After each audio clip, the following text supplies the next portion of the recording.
If you clicked on this video, it means that you have already practiced non-duality, or at least you have heard about it.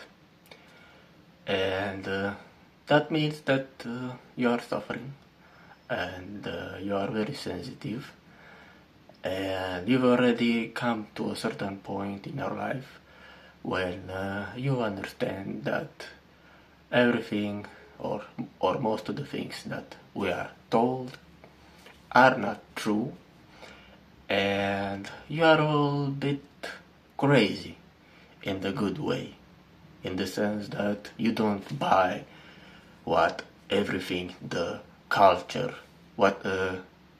everything that our culture imposes on you, particularly as our Western culture, which emphasizes the idea of competition and struggle, and that life without suffering isn't worth it,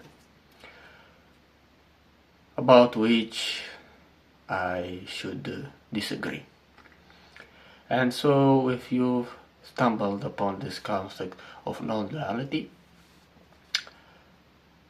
you already are aware of the fact that it's very difficult to survive in this world if you view it mainly as an obstacle and as a medium full of threats and dangers. And so you have to expand, so to speak, your consciousness and understand that what's without is within, and the within is without. Or as Hermes Trismegistus said, the below is above, and as it is above, it is below. And we have something similar in the Bible, but actually the text of Hermes Trismegistus, which is who was a, if I'm not mistaken, an Egyptian mystic, and whose identity is not certain, has written these words before our scripture. But it doesn't matter, because the deep truths are universal, and to some extent we already know everything. Not in the way of acquiring information, which is limitless, but from the point of view of understanding how our mind and our consciousness works, and how the external world is a reflection of our internal realm, so to speak. So this idea of non-duality advocates the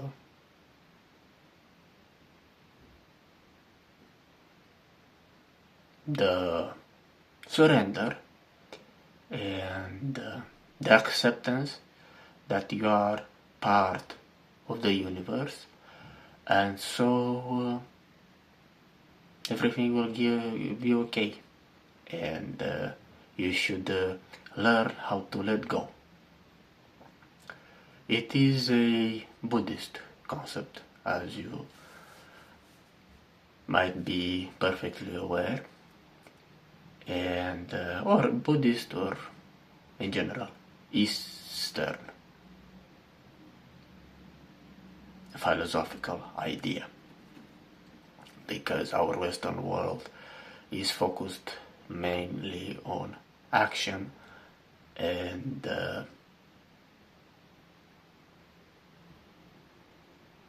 survival, and the idealization of the ego. But if you want to gain some internal equilibrium and internal peace, you must understand, if you haven't already, that everything is an illusion, and we are duped to a certain extent by the so-called veil of Maya, and that everyone is a reflection of yourself. Of course, that's easier said than done, because our ego is very strong, and so you might end up a lot of times in a certain situation where you kind of understand intellectually that we are all part of the same universal essence, but you get triggered when somebody irritates you, and when you are in danger, and your identity is threatened. So it's easier to identify that the other is also you, which you may do using and showing proof a lot of compassion. However, there are some dangers that come with it, and one of them might be very trivial, pragmatic, but nonetheless true, and it consists in the fact that when you kind of identify with everyone around you, and you show a lot of empathy, people might use you, and that's not very good. So you need kind of to learn how to play that, and when that situation requires it, you must listen to your ego and react in a violent manner. And by violent, I don't mean physical vehemence, although that might be the case sometimes, but I imply just an action of defense, which is natural. And in this way, you kind of learn how to combine and to survive. Of course, the last stage of non-duality is when almost nothing triggers you, but that's extremely difficult, and I am very skeptical of those who claim that they kind of achieved some sort of ego disintegration. Although they might be genuine, and I might be wrong, but I've practiced it for a long time, and I've spent long days in contemplation, doing nothing, when I was younger, trying to analyze myself and the world and all of that, and be very conscious regarding my thoughts and where of when they arise, and so on and so forth, which made me realize that our identity is mainly based on a mechanical mechanism, and our thoughts are just a byproduct of our brain, and they are not ours, most of them, although we are not aware of how we've received them, because our brain is like an antenna that's keeping and catching a lot of signals both verbal or non-verbal, rational, and especially emotional. So that's one danger. Another danger might be that you kind of might experience the so-called darkness of the soul, when your identity seems to collapse and you are not motivated to do anything. And the way out of this situation is that you have to remember that state of childlike playfulness during which everything seemed interesting, although you didn't have a goal except the game in itself. I mean, just remember how interesting it was as a kid to play a game, or doesn't matter how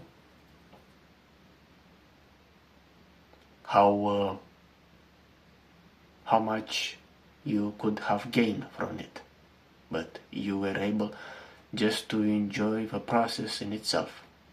And that's also possible to do in your adult life. Of course, it's not doable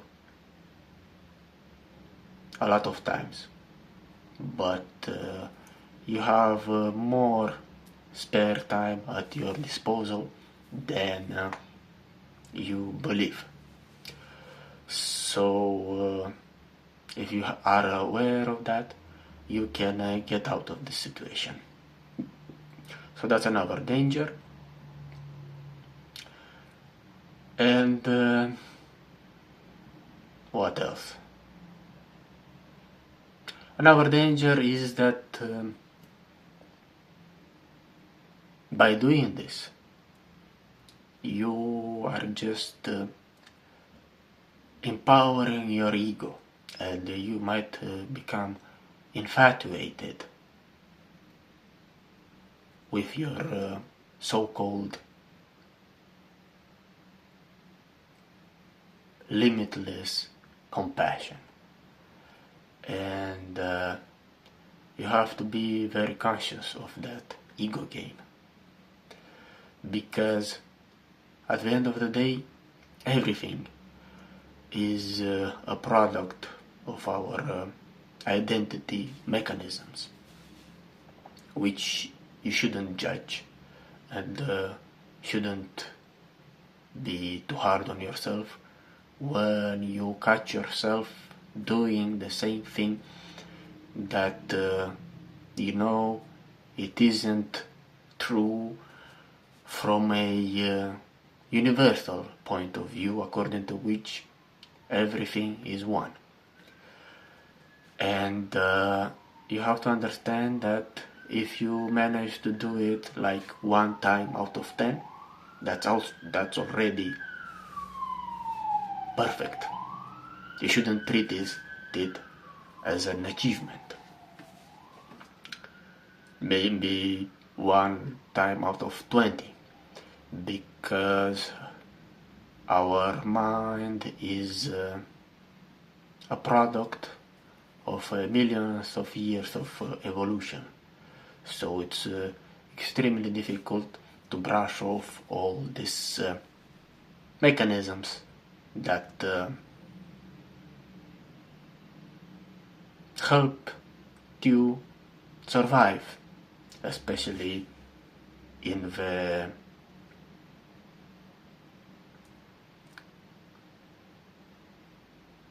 beginning of civilization, when physical dangers were the prevalent threats. So our ego is designed to help us survive in that kind of environment, but we are not used to neutralize psychological threats, and our egotism prevents us actually from reaching happiness. And at the end of the day, all these dangers are just a product of our logic, and they arise only if we decide to talk about them. Because what is a danger? Why is it that's bad if other people use you? Because you want to achieve something. Because society taught you that it's not good when somebody takes advantage of you, whether if you are a woman or a man, especially if you are a man and those around you perceive you as weak. So you might feel like your masculinity might be stripped away from you. But if you learn how to let go even now and then of all these conditionings, you realize that the problems are a product of our rationality. However, this extreme state is extremely hard to achieve and more so to maintain, and I must confess that I only manage to do this when I'm alone and when I'm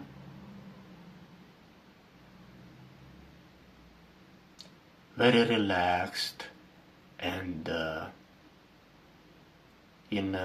I'm fresh and my mind is able to function at full capacity, because you need to focus all your concentration within and be aware of your cognitive processes and transform the unconscious into conscious. So that's like the holy grail, and you shouldn't be too hard on yourself when you don't succeed to do that.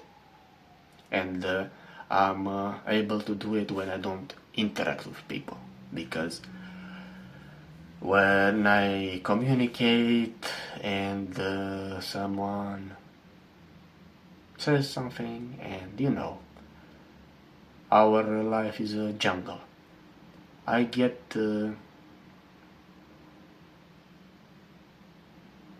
stimulated and I defend myself, and usually I'm not able to control myself, although that's the ultimate and the real non-duality, when you manage to stay calm and you do not get bothered by other people, when you function fully in society, not if you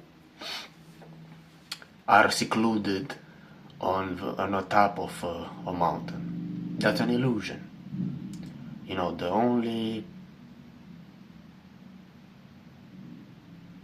environment that can stimulate your ego death is the social interactions, and you don't need to go to the top of a mountain. Your room is enough. So yeah, this is what I wanted to talk about regarding non-duality, and as I often repeat, don't judge others too harshly, yourself included, and always keep in mind that true compassion starts from yourself, and you can't love others if you have a hateful attitude towards your actions. And that,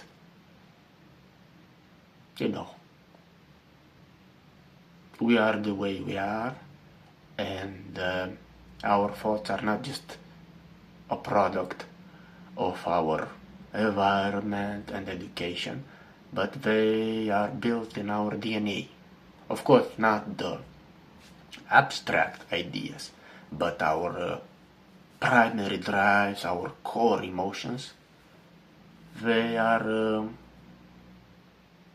visceral, which is why we can sense them and feel what people think and what the energy is, even if we are just reading their letters. And I'm sure you've stumbled upon this when reading even a YouTube comment.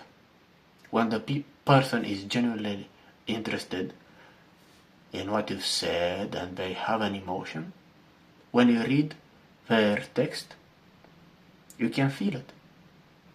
And that's a certain level of telepathy that we humans have. And that's not something transcendental or some bullshit.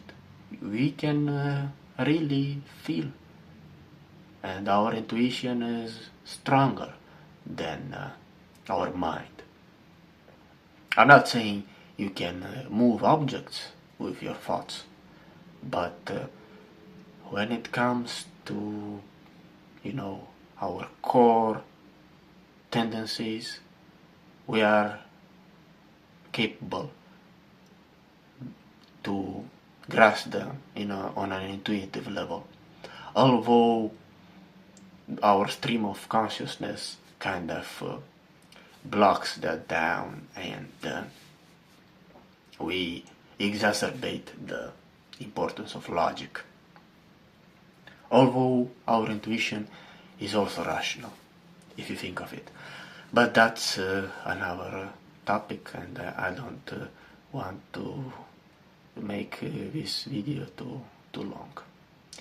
So stay healthy.